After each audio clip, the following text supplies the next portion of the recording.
thank you for joining us. Tonight, we're broadcasting live aboard the USS Nimitz. And while we can't give you our exact location, we can tell you we are here in the western Pacific Ocean. We landed here just moments ago after boarding a C-2 Greyhound in Guam and landing on the deck of this massive aircraft carrier that stretches nearly 1,100 feet long. That's more than 3 football fields. And about this exact location on the ship, it's called Vulture's Row. It is a viewing platform high above the flight deck where the crew and others can observe the flight operations below. Today, the world is marking 1 year in the war in Ukraine, when Russia unleashed the largest ground invasion in Europe since World War II.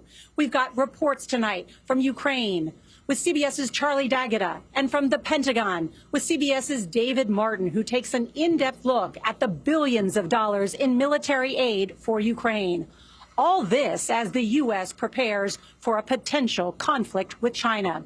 Tonight, the U.S. is confirming that they're going to be sending additional troops to Taiwan. That is big news. It is historic because the troops will deploy to the crucial island to help build out a training program amid increasing tensions with China.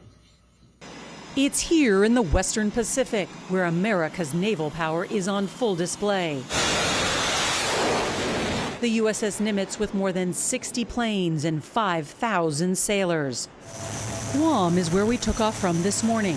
It is considered the tip of the spear, one part of the Marianas, a strategic location used during World War II to launch the bombs that forced Japan to surrender. Today, Guam houses 3 military bases, Air Force, Navy, and now a new home to 5,000 Marines, the first new U.S. military base in 70 years.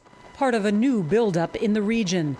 Defense Secretary Lloyd Austin announcing earlier this month the U.S. will expand its military presence in the Philippines. That's just part of our efforts to modernize our alliance. And these efforts are especially important as the People's Republic of China continues to advance its illegitimate claims in the West Philippine Sea. Take a look at America's military might, from Guam to Japan to the Philippines. The Chinese foreign minister complaining again this week that it's all an effort to contain China and prevent it from controlling Taiwan. Democracies of the world will stand guard over freedom today, tomorrow, and forever. China and Russia declared just over a year ago a no-limits friendship. Presidents Xi and Putin set to meet again soon. These pictures show war games and joint naval drills involving China and Russia happening right now. How closely is Xi Jinping and China watching the war in Ukraine? Xi Jinping is likely watching the war in Ukraine very closely because it has both economic implications for China, diplomatic implications for China, and military implications for China.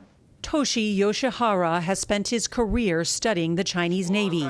He says Xi Jinping is learning lessons as the Chinese president considers invading Taiwan. The first is the nuclear saber rattling that Putin engaged in at the outset of the conflict.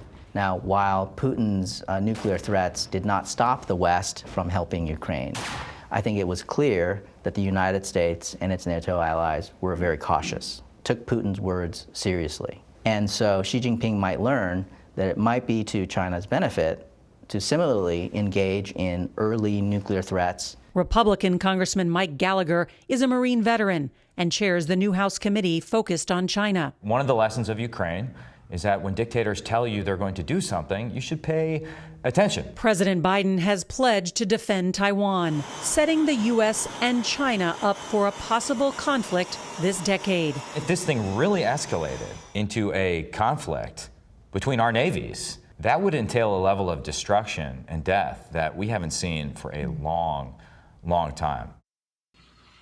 We're seeing firsthand how the Navy is preparing for that possible conflict in the Western Pacific. We'll have much more for you tomorrow and soon on 60 Minutes.